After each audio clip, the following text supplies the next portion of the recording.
Right, this meeting is being live streamed. Hallo iedereen, welcome everyone. So the talk today is in English, as I've told you, and I'm speaking with Kelly Gordon from Hot Octopuss, and she's in rather cold but sunny Birmingham. Am I right, Kelly? Yeah, Birmingham, England. Do you know what? Since we said that it was getting sunny on my face, it's gone even darker now. So we've jinxed it. The sun is still on your face. It's still in your eyes. Thank you. Thank you for being with us, Kelly. So this is a group for people that are interested in sex toys and sex toy reviews. And we have gotten some questions about are there any specific toys for disabilities, for people with disabilities? So that's why I invited you, because I'm Hot Octopuss to me, because you're a marketing manager for Hot Octopuss. Yeah, I'm head of brand and creative. So anything that you see on the outside is probably my handiwork, or at least I've had a big say in getting that to fruition. So yeah, my focus of the brand is inclusivity, all kinds of bodies, all kinds of abilities. And yeah, we're really making moves, hopefully, in that space, and people are starting to see it. Yes, so Hot Octopuss to me has been the first brand that gave me this aha moment. When I saw the Pulse, of course, and I read about it, and I've also had lots of good experiences and feedback with it. So it's a brand that really thinks about how to cater to people with disabilities. Is this something? Well, how did you end up with Hot Octopuss to begin? It's a long story. So I actually started to write for Hot Octopuss. My career, I'd always been in the sports industry. So I worked as a concierge for quite a few years. Well, I'd say like 10 years. And I was looking after professional footballers and helping them live their lives, which was an interesting job to have. But then I did a lot of things like event management. I love branding and all that anyway. And I was asked to write for a number of sex toy companies about my experiences with disability and dating. And I was more than happy to do so. My family were quite, they were quite prudish when it comes to sex and talking about sex and masturbation and all that. Those things were never talked about in our house. So when I actually started writing it all down, it was quite liberating to be able to speak openly about sexuality. And I remember at the start of my journey, my family were like, are you sure you should be doing this? This feels like it's not the right thing to do. It feels too personal. But since I've never looked back since, it's become my career, obviously. And I love working in the sex industry. So I started to write for Hot Octopuss as the main brand I used to write for. And they asked me about inclusivity because they were already quite inclusive, and they were really keen to see what else we can do to be more inclusive. And so I became head of inclusivity. And then from there, I always say to everyone, I'm just a nosy person and a control freak, because then I went from doing that to doing all the branding, to doing everything else. So yeah, just a real natural progression into the industry, and just an industry I love being a part of. It's probably the best industry I've ever worked in. Yes, the sex toy industry has changed a lot since when I began in the early 2000s. Yeah, there was still a lot of toys, or not so many toys on the market, and they've changed a lot in terms of ergonomics. So yes. I work with Fun Factory. I've worked with them since the beginning, and they're a brand also that appeals to me because of its ergonomics. So we can talk about some specific sex toys later, maybe. Definitely. But what has your experience been with sex toys, and how they cater to people with ergonomics is important for everyone. Right. Yeah, I love Fun Factory's products. Actually, I find them really accessible as well. I think they're a fantastic brand. Yes. My experience with sex toys, I think it started off with probably a similar experience to quite a lot of vulva owners my age, which was, let's go and buy a sex toy. Let's get something that looks exactly like a penis. Yes. and something that's really uncomfortable and too big and all this. But you kind of, especially like around that time, everything was so brightly colored and looked so interesting. I think mine was glittery or something. So I just went for that, and it wasn't accessible to me. It wasn't the right toy for my body either. I'm not sure if it was body safe. It probably wasn't. Yeah. But that was my starting point, and I just always, because I didn't really know much about my body or the way I like to be pleasured, I just chose the wrong thing. So I think that put me off for a number of years. And I don't think it was until I started writing about sex toys and reviewing sex toys and looking at different types that I understood what they were for, and that they could actually work really, really well. So I think up until then, I probably had a lot of experience with cock rings and things like that, just with partners, just like even just disposable ones, but nothing for me. A thing that I find with my disability particularly is that I really like clitoral stimulation, and you don't get very many toys that are easy to hold, that are bullets, or you know, because some people are very sensitive to vibration in the hand, and for me it was that and reach. So when I tend to reach forward, my hands don't grip very well, so they were always quite difficult. So the digits, obviously our toy is fantastic because it attaches to the fingers, so it can be used in partnered sex or solo. So that's even still, you know, I know it's our company, but I use it every single day. It's like right here next to me on my bedside because I use it every single day. It's the perfect. Yes, I've talked about the digit, because the digit is not only lightweight, but it clips to your fingers. So yeah, it's easier when you have difficulties of, you know, holding a toy or keeping it into a position. So what are some of the problems that you've or that people with disabilities in general encounter with sex toys, according to you? yeah. So another one I find is like reach.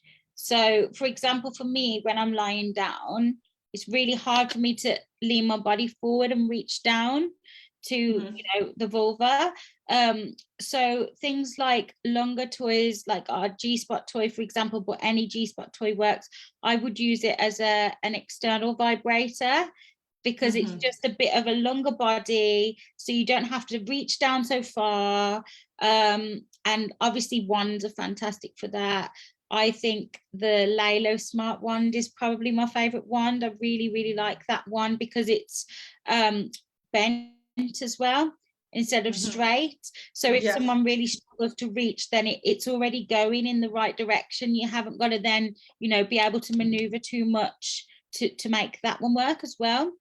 Another problem people have a lot is positioning. And that's for masturbation and sex. So I have, and I've, you know, we're looking into stocking actually quite a few sex wedges, specifically like liberator wedges are really good for this kind of thing. So positioning the hips up higher. Sometimes obviously being able to do that as well means that everything's a bit more accessible, a bit more easy to reach as well. Internal toys as well, if you want to use them, using a sex wedge or pillow can be really helpful, because like I said, it's quite difficult to reach, it's quite difficult to get the angles. So if you can raise your hips up on one of those, it makes it a bit more comfortable, makes it easier to reach as well. So that's another one. So these are positioning aids, like cushions. Yes, yes. Liberator. Yeah, we sell them quite a lot, these wedges and hard wedges, and they're fun for everyone. And They are. Yeah, because you just have the lift, and you feel, well, just more comfortable to be in a good position. Definitely. For your back, for your neck, and you can also vary the penetration angle. So these are really great. I think the brand, because we use it to appeal to people's comfort, and I think that applies just to anyone. But of course, if you have difficulties changing positions, then it's really a sex aid. We talk about sex toys.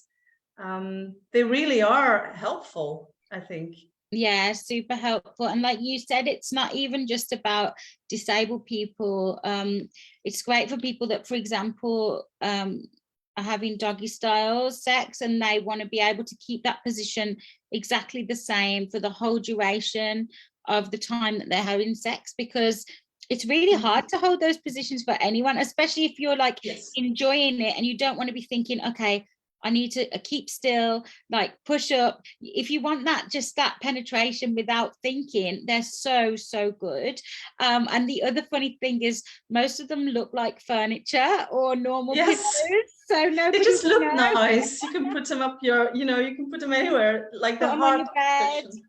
Yes, there's we've got a Liberator heart-shaped one, and it's like, it looks really cute.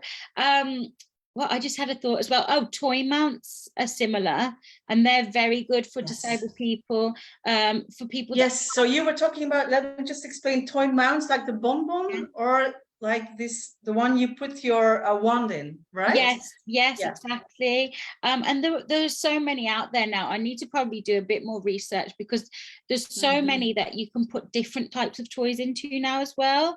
For example, our Pulse range, because it's not sort of a conventional, well, it's not a fleshlight at all, it's a male masturbator, but it doesn't have to be stroked. It's just, it stimulates the tip of the frenulum. Let's talk about the Pulse, because the Pulse is the first toy to me that really woke me up, so to say, because I've helped so many men that had erectile dysfunction with this toy. Because you're able to have an ejaculation even when you don't have an erection. So this is really good, very nice. And also you don't need to move your hands. Because there are people that really have difficulties moving their hands or gripping something, and this you can leave into place.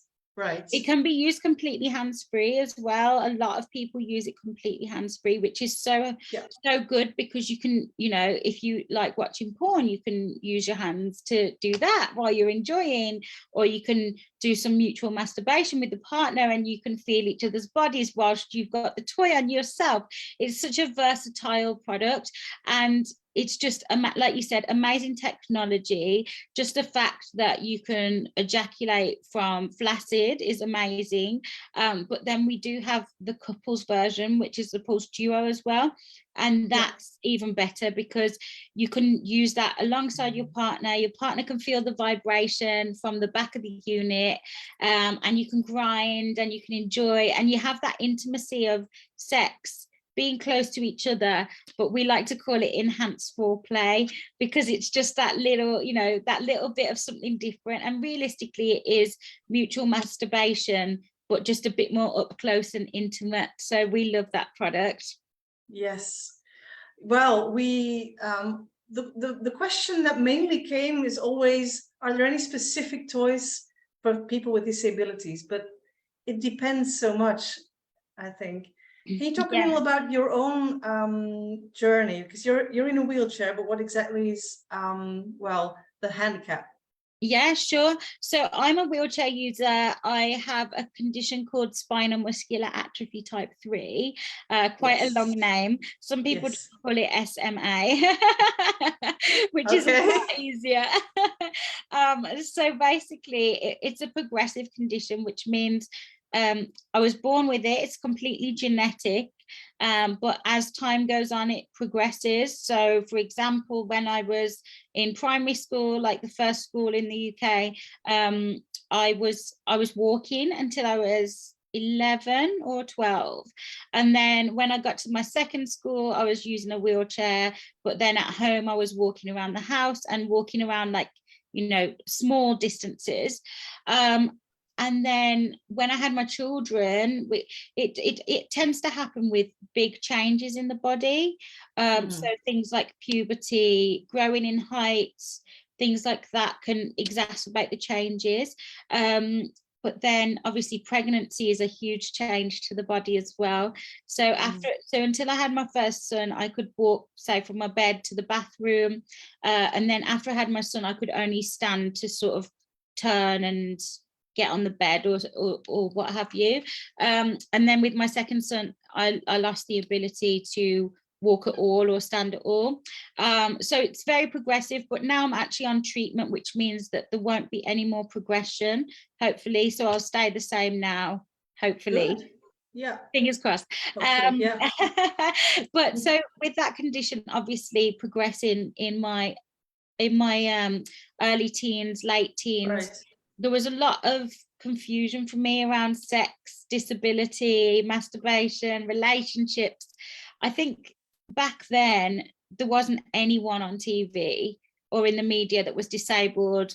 There wasn't anybody that I saw with a disability that was marketed as like sexy or attractive or in a relationship or anything like that. So for me, I was just a bit confused, and I just thought, well, am I going to get a boyfriend? Am I going to have sex? How do I have sex? Yeah, exactly. Like, what do I do? So I was really sexual when I was younger. Like, I was probably too sexual when I was younger, because I was so interested in the dynamic of sexuality and like how people would find me attractive, how I could flirt with people. So I was very forward, very flirty. And it's good for me now because it's good for stories for work to say, I did this, I did that. Yes. Don't listen to what I did. Right. But it's good to have an example, because just seeing you, Kelly, and the way you talk about sex and pleasure, etc., is just really nice to have representation. And I think that's so important, because you're right, people do see people with disabilities as maybe sexless, or it's kind of a taboo, absolutely, still, I think. So it's really good to have representation. I think Hot Octopuss does a good job there.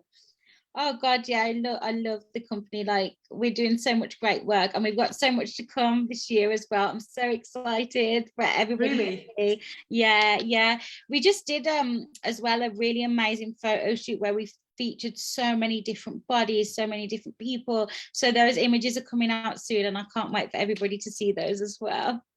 Oh, that's great. Yeah. I've seen you've done a series of videos as well, interviews with people about their thoughts about sexuality. So that's really nice. So what are some of the common themes when you come to sex and disabilities? What are the common questions that you get? I personally get a lot of questions on my Instagram and things like that from people saying, I'm really having trouble dating, and I can't find a partner. I can't find, anyone that will like want to be with me because I'm disabled. And that's really tricky, because that's not my experience.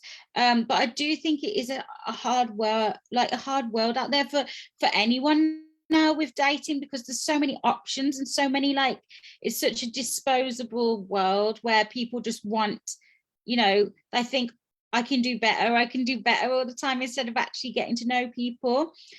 So that's a really tricky one to answer, because I think it's so personal to everyone.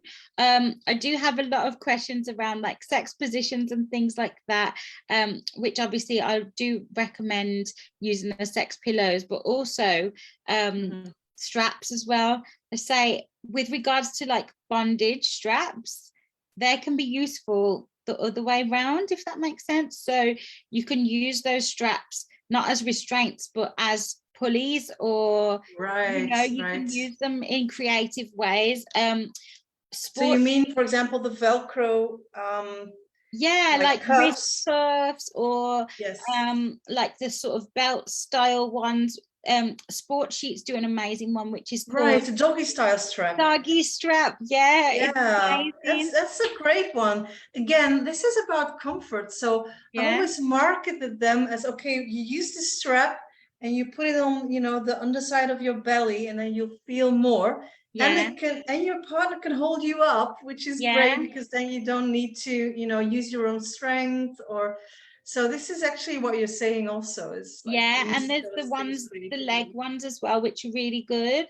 I think it's like an ankle strap, but you can pull the middle of it, so you can pull your own legs towards your body, or you can put them round. So for example, for somebody that didn't have use of their legs, they could strap the ankle strap and put it behind their partner's head. So they've Yes. still got that amazing deep penetration and that comfort, but then they're not worrying about, oh, my leg's going to drop, or I have to hold my leg. Because for me as well, it's very much, I can do some things, but for a short period of time. Yeah. So it's good to be able to have the option to feel comfortable, because otherwise I find, and a lot of people have said this to me, with chronic pain, they're focusing more on the pain than enjoying the sex, or focusing more on, you know, oh, my leg's going to fall down, or I'm going to slip, than enjoying the sex. So I think it's about finding things that already exist to make life easier, and just being open-minded. Like, some people, for example, you know, we've got our product for Plex, which is an anal product traditionally, but we've sold it to a few disabled people who have really, they struggle with their hand dexterity, and so they use it as a hands-free internal vulva toy instead of an anal toy, because you can control it from the unit, the remote unit, and then you can just sit onto the toy and enjoy. So it's I think with any disability, my advice is just think outside of the box and think, what, you know, that toy doesn't need to be used for that thing. I could use it for this thing instead, and just be experimental and have fun with it. Yeah, that's a good tip, actually, to, you know, be open-minded and use, for example, the Plex. Why not just sit on it? And that goes for a lot of toys that have a hands-free or a remote control. Any hands-free toy, I can imagine you can sit on it or against it, or yeah. And there are nowadays also these grinding toys. You can grinding toys, yeah, they look great. I've got one here actually, the Ruby Glow 2. That's the newest one that they sent. Oh, this is great. I haven't seen it actually. Yeah, I tried looking it. It's by Roxoff, am I correct? Yeah, it's by Roxoff, and it's designed by a friend of mine called Tabitha Rain. She brought out the first one, but this one's different because it comes away from the base as well, so you can use it in all kinds of ways as well. So it's really an interesting product. I think it's really, really cool. But there's so many of these grinding toys coming out now, and I'm very interested by them because they are very accessible. You know, if you don't want to be holding products as well. So yeah, there's tons hitting the market. For example, somebody that I work with quite a lot, he's a disabled man, he's a wheelchair user as well. He's got a company called Bumpin. I'm not sure if you know of him. His name's Andrew Verza, but he's got a company that have developed, it's almost like a big long body pillow. So the top part is like a foam, and the bottom part is kind of, it looks a bit like a peg that you put between the legs. So it's really, really a long product, and it's got loads of different size holes to put your toys in. So wow, yeah, so for somebody that can't use their hands, would struggle to hold something down there for a long time, they fix it into the toy mount, and then they can roll onto the pillow, they can put it on top of them, they can do anything. Oh wow, so this could be something that you just lies in your bed. You've got to have a big bed. And then whenever you feel like it, you can roll onto the thing, and put all kinds of toys in there. All the holes like fit different sizes. So there's not any toys that come with it, because most toys fit in there because they have all different size ones. Yes. Yeah, well, to find one size fits all toys is difficult anyway. So you do need to look at everything. Yeah. So common things are hands-free toys, toys you can roll onto or sit on. Toys that are easy to hold. If you can have a grip, then it's better to have a loophole, like the ones like Fun Factory's toys. They have these. They're brilliant. I think they're really, really good. The way they've done that is so accessible. It's so brilliant. And yeah, I think what else? Yeah, thinking outside the box. Another thing that I was thinking of is A lot of people use our cock rings as bullet style vibrators as well, which is quite different. But they, the Atom Plus has got a particularly large hole, so people could put their hands in there and it goes around, and then you don't even have to worry about putting 2 fingers in. Then, you know, if your hands, you know, you have difficulty with bending fingers, separating fingers, you can put that round your fingers and just use you can just stick the whole hand practically, because it's such a big toy. Yeah, and it's very, very strong. Yeah, exactly. So that's a thing, you know, that's really great about disabled people. We have to be like problem solvers. So you just end up thinking about all these weird and wonderful things you can do with sex toys and just experimenting. Yeah, so all of these tips and hacks are really good to know. Yeah, because they're good tips for everyone. Yeah, so I think that's a common thing. You just have to, when you design a toy or think of a toy, you have to think about all these things, like, are the buttons good? Can you hold it well? Is it big enough? All these very small fidgety toys, they're just no good for anyone. I mean, you have to be able to hold it. I find them really tricky, like when the buttons are really hard to press as well. So I think always think about, if you go shopping for a sex toy, like look at it and try it out in the shop, make sure you can press the buttons, make sure as well, think about, because I've done this so many times, think about if you use lube, how the toy will be in your hand when you have lube, because sometimes I put lube on a toy and then I try and turn it off and I can't turn it off because it's sliding all over the place. Yes, or the buttons are just very difficult to press. Yeah, really so make sure you try it out and make sure it suits your needs as well from that perspective. Yes, raised buttons are good, big buttons are good. Our buttons on the Curve and the Plex, they're fantastic because it's on Curve. Oh, sorry, Curve and Jet. Yes, Curve and Jet have raised buttons. And they're really, really good. I think we'll use those on all of our products going forward because they're really accessible, easy to press, and you can feel that they're pluses, minuses, you know what to do with them. So I think that we'll probably move with those going forward because they are so easy to use. Definitely. Yes. Yeah, that's a really good feature. I love the Curve, but when you think about the plus and the minus, they're very intuitive. So that's great too.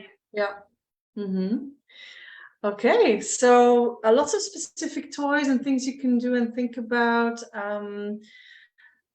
You do still, need a partner to get you into position often. So do I?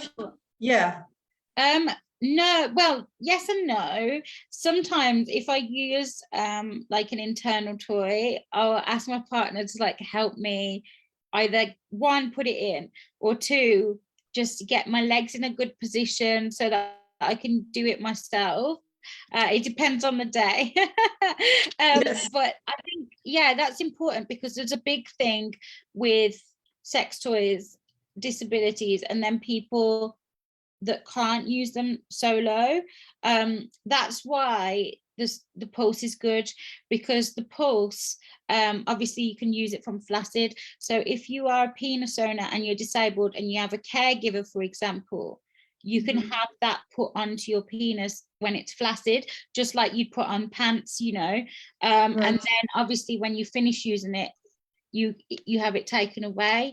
But obviously the thing that kind of goes into a grey area is when erections come into play, because obviously that then becomes a sex act. So the fact that you can use the Pulse from flaccid means that you can actually get help to use that product. Obviously if the person is comfortable and and everything's consensual. So that is the tricky thing. Some people do need a partner to help, and if they don't have a partner, that is where it becomes difficult. But then again, these things like the toy mounts, the innovative toy mounts that are coming out now, like the one from Bumpin, that is a great option for people that can roll but they can't use their hands, because there are quite a lot of people, disabled people, that can have that rolling in the bed, but they can't just use their hands to you know, to use the toys solo. So it's a great option. Another thing to think about is some disabled people, myself included, have these things called hoists. So that's, for me, if my carers are helping me, it lifts me out of my wheelchair and onto my bed.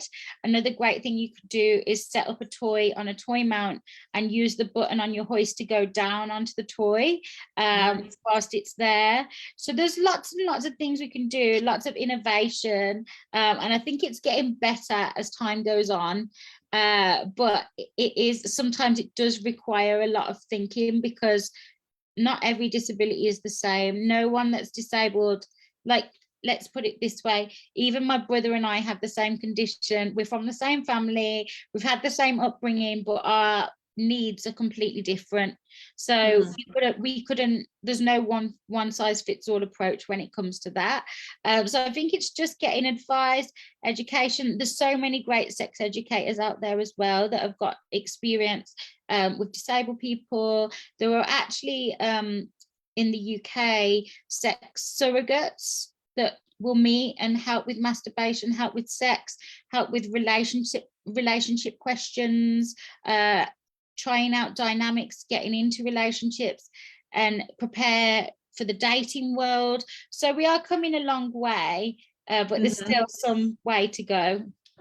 Sex surrogates. Okay, I think this is probably comparable to a service that exists in Belgium called Aditi. Okay. And they will provide sexual services in you know, care home settings, for example. Yeah, similar. Yeah, it's similar. Yeah, that's something to talk about more, I think, because the need is absolutely there. So this market is just huge, I think, because disabilities just can touch everyone at some point in your life. So, or, you know, being less agile at some point in your life. We all get older, for example, and there's just so many conditions you can have that have their influence. So what you're saying about one size doesn't fit all is absolutely correct. So it all comes down to speaking to some people that know better about sex toys or can show you things. Go to a good sex shop. Yeah, and talking to each other as well is important. Like I was just saying yesterday, I was recording a podcast and I was just saying, if we start talking about this more as a community or as people, and people always say oversharing, don't they? But I don't think there's any such thing as oversharing, because that's how you get to know people on like a deeper level, and also get to understand that people are going through the same thing that you're going through. So that's when you can get really good advice, is when you start talking to people and sharing experiences. Like you know, you're saying now we're live in your Facebook group, so that's amazing. People there can talk to each other and get to know how other people do the things that they do. Have they got any tips and tricks? Which products do they like? Yeah, there's tons of things we can do. Yeah, absolutely. Yes, this group is absolutely amazing for that. That's correct. Yeah, so these questions, everyone has the same questions in the end. I mean, what is pleasurable to me? How can I find things that pleasure me? And dare I talk to the person that wants to help me with this about the things that pleasure me?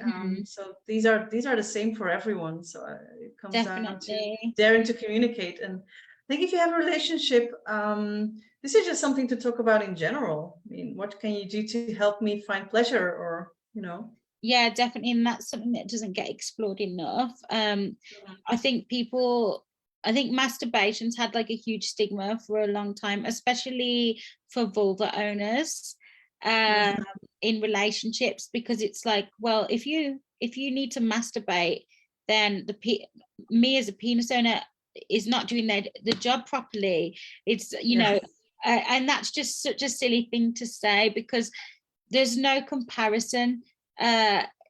you know, when it comes to masturbation and sex, because they're two completely different entities, in my opinion. You can't, you can get something from masturbation you can't get from sex, and you can get something from sex you can't get from masturbation. The two shouldn't be like mutually exclusive. So I think when people say that, it's shocking to me still that people have those beliefs. And I think it's about educating our partners and talking to our partners as well, and saying, well, actually, I really like to masturbate. It makes me relaxed. It makes me, you know, feel good. Like it's part of my routine, because so many people still keep it secret and don't tell their partners about it because they don't want to upset them, or, you know, I'll do it when my partner's in the room. Yes, well, I mean, if you are, I think with your condition, you're more or less absolutely also forced to think about it. And how can I explain what I need? Because you have to. Huh? Yeah, well, it goes on that, you know, that point runs across my whole life, because you have to just explain what you need in every single way for life. Yes. So it makes you a really good communicator, and it also means that your relationships are really deep because of all the things that you do together and all the time that you spend together and all the explaining that you have to do all the time. So I think it's a good thing, really. It just means that we can be really honest with each other. Yeah, that's a thing we can absolutely all benefit from, to be open and honest about what we need and what we need help with also. I mean, sex toys used to be called marital aids, you know, like something that aids you with your marital life when things don't go well or something. Yeah. But I think they do have their place as aids. They really do. I mean, we should see them as something that helps us, you know, get pleasure. Definitely. And thank God there's so many good toys on the market now. So there are more than ever. And I'm really happy that there's a brand like Hot Octopuss that, you know, goes to it directly, you know. So, okay, what can we do to help people with erectile dysfunction, for example, with the Pulse? That was such an amazing toy to discover. Yeah. Yeah, it's still our bestseller now. Everybody loves the Pulse, so I'm sure you won't be surprised to know that. No, it's not a big surprise, no, at all. It's still not equaled to me. I mean, it's very, very special. Yeah, it is. And, you know, I love talking about it because it is such a unique product. There's nothing else like it out there. So it's great to get passionate and be able to speak about it. And of course, another thing that I haven't mentioned yet is that most of our products, all of them apart from Jet, can be used in the bath. They can be used in the shower. They can be used in a hot tub. So if you are someone that is disabled and you have private time in the shower, then you can take the toys with you. I know, like, it's very difficult. I live with PAs myself, so carers as well. Like we call them PAs, but people probably know them as carers. So I live with them, and it can be quite. I mean, for me, it's fine because they know what my job is and they know all this stuff about me. But for people that do live with carers and they're not comfortable talking about masturbation, it's almost about finding a time where you can have that private moment. So like having a bath, having a shower, those personal care times, you can get that bit of privacy that you might not get in other rooms of the house or at other times. So that's why it's important to have waterproof toys. Yeah, I completely agree. Yeah, some people just only find the time for masturbation or for themselves in the bathroom. So that's very simple. Exactly. And you know what? It is a really nice time, though. It's a nice thing to do, is to take a toy into the bath with you. I think it's a lovely thing to do. So I would definitely encourage it anyway. Just take whatever you're going to use and get in a nice warm bath and relax and enjoy. That's what I would say. Yeah, absolutely. Yeah, in and out of the bath. Yeah. So I think it all comes down to, okay, there's no one size fits all, but luckily there's many toys now that are really, really well designed for everybody and also for disabled people, because the ergonomics are so good. I think the Ruby Glow I should definitely get it onto my website because it isn't there. Yeah, definitely you should. I think it's a really cool product that a lot of people would have a great time with, so you should look into it for sure. But yeah, that's it really. That's the summary, I guess, is just think outside the box, try different things. And also another thing I thought of as well with regards to when you're looking for a good sex toy, think about the weight of the product as well. That's something that I struggle with. If a product is too heavy, like for example, the Doxy wand is really heavy, it will make it the Doxy wand is really cool because they're big buttons, so it's very easy to operate, but it's heavy. There's a few good things about them because they're so versatile as well. But yeah, for me, I find it quite heavy, which is why I prefer the Lalo Smart one. The one I think it's called the Smart One 2. It's the second version, but it's bent like almost like an L shape. It's light. Yes, it's also curvy. Yeah, you're right. Yeah, it's really good. And then when it's away from the body, it turns itself off, which is really good as well. Yeah. So if you can't press the, like, you know what I said earlier about the lube, if you can't press the button down, you move it away and then it will deal with it. It'll turn itself off. You don't have to. Yes. Well, that's an amazing function. You don't see that a lot. That's true. Yeah, it's a great function. I think it's really, really good. So just to make it easier for everyone. Yeah. Womanizer has the same with the Womanizer Premium. These are suction toys, you know, the air pulse toys. When they have this, they call it silent, smart silence. Oh, okay. Yeah, that's when you take it away and it just stops. But that also means if you just leave it, it'll turn it off by itself. So that's great. That should be, you know, on more toys. Yeah, I think so. It's a really good feature to have. I quite like some of the suction toys actually, and I'm trying to think of any tips for suction toys to make them accessible. I've got one which I really, really like, which is a Bellesa one. A what? Bellesa. It's a brand. It's a toy brand. I think they're American. I'll link you to it afterwards. But Thank you. It's like a red toy. And it's kind of like this sort of shape. So on this side, there's a suction. On this side, there's an internal piece, but it's completely flexible. So you can bend it straight. You can bend it bent. You can make it whatever shape you want to have it to fit with your body. And I find that's really useful. Because you can actually. We have this brand. This reminds me. I'm sorry to interrupt. This reminds me of Puissante, which is a French brand, and they have the Coco, which is a completely flexible toy, just like you described. So with a suction on one end, and then a really cool, strong vibrator on the other end. Yeah, I haven't seen that, but it sounds the same. Yeah. Yeah, I'll send the link to you. Yeah, it's really have a look. Cool. I do really like it. And then, of course, you can straighten it out and use it externally as well if you want just the vibrating bit. Right, or just a suction bit, and then it's also longer than, so it's easier to handle, right? Yeah, because I was really skeptical about the toy because you have to put it back into the case to charge it. And I thought, once you've bent it, will it go back into the case? But yeah, it fits in. It's really a cool toy. I really like it. And are the buttons good? I mean, are they raised? Yeah, they're not the best, but they're not the worst. So they're quite round, but they're quite big. And they're quite easy to press, but they're not raised, and they're not like super easy to press. But they're not the worst buttons I've ever used. Right. There's bad buttons out there. Yeah, sure. Definitely. Yeah. There's a line between like discretion of not having the button and the design of the toy and the accessibility. So I think a lot of people are leaning back towards, okay, that looks nice, but I can't get it to turn on. So let's go for the one that is easy to turn on, basically. Yeah, it's give and take. I mean, sometimes you have to, how do you say this?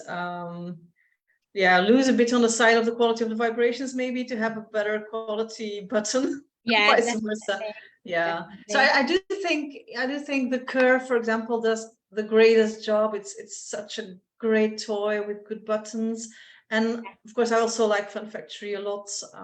Yeah. For the raised buttons and the way their vibrations are really, really strong. I was going to say Fun Factory, I love them as a brand. I think their handles on most of their products are fantastic. The buttons are really easy to use and they're really easy to press and see what you're doing as well. And they're just really aesthetically nice products. I also really like how some of the toys are like quite unconventional shapes. Like some of them are quite small and thick, some of them are long and thick. Like I like the variety. I don't like just having the same shape and length and width on all of my toys. They have some very interesting external toys like the Volta and the Manta. I've got the Manta, yeah, it's cool. Yeah, you like it. Yeah, I think it's cool. I need to use it more actually, because I wanted to use it on my partner as well, but he's sick of me experimenting on him at this point, I think. That happens when you work for a sex toy brand, yes. Definitely does. Yeah. So what I like about them also is the way their toys are very flexible. So they will bend with you. You know, you can handle them easier when they're very flexible sometimes. Yeah. And also they hold lube very well, so you don't need to apply a lot of lube. Yeah, they do. Yeah. So that's yeah, important. they really do. I love lube as well. That I'd say that's another accessibility tip as well, is to use lube, because it makes everything a lot easier. Like I mentioned before about me with you know, struggling to insert things, struggling to reach things. Obviously, when you're using lube, it makes it 10 times easier to be able to do all of those things. And I also think for partnered sex, lube is a must. I always use lube.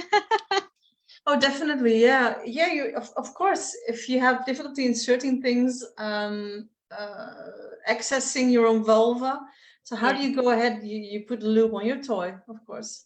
Yeah, I'd put lube on my toy. Yeah, normally sort of on the end, like on a thicker part, and then just layer it on and then just use it. I mean, obviously you could put lube onto the vulva instead, but I always find that when you put it onto the toy, it's just, you know, it's in the right place. Yeah, definitely. And you don't have to, you know, you don't have to mess around. And sometimes I think when you put it onto the vulva and then you start, you know, getting the toy ready and stuff, it could have dripped off onto the bed, or it just makes it more of a messy experience. So I always say put it onto the toy, definitely. Yeah, on the toy or both, ideally, and lots of it. Yeah. Yeah, and just make sure that the toy is compatible with the lube that you have as well, because some of them can get eroded, but I'm sure that your customers already know all about this anyway. Well, I do tend to explain most every time, but in this group most people know. That's true. Yeah, definitely.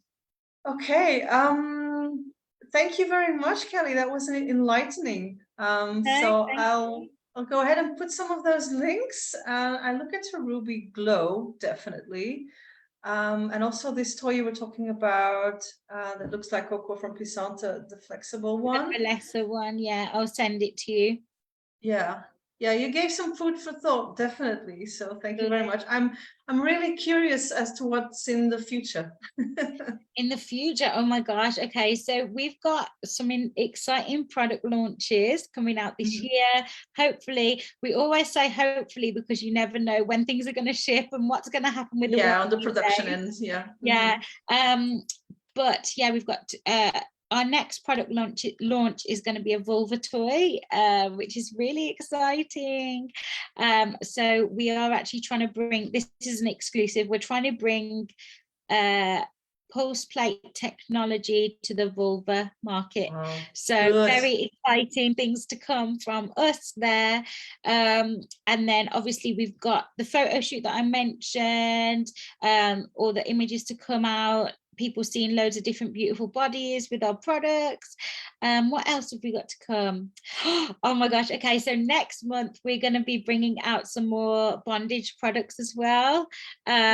So these aren't Hot Octopuss branded. We're going to be working with a new partner on the bondage side to bring loads of exciting different bondage pieces to the market. They would probably work out being really accessible as well. So watch this space and maybe we can do a catch up in the future. Oh, I'd love to. Okay, I'll keep an eye out for those. Thank you very much, Kelly. What do you recommend people follow you, or? Yeah, they can follow me. Mainly I use Instagram. That's where I talk to people the most, and I'm most engaged.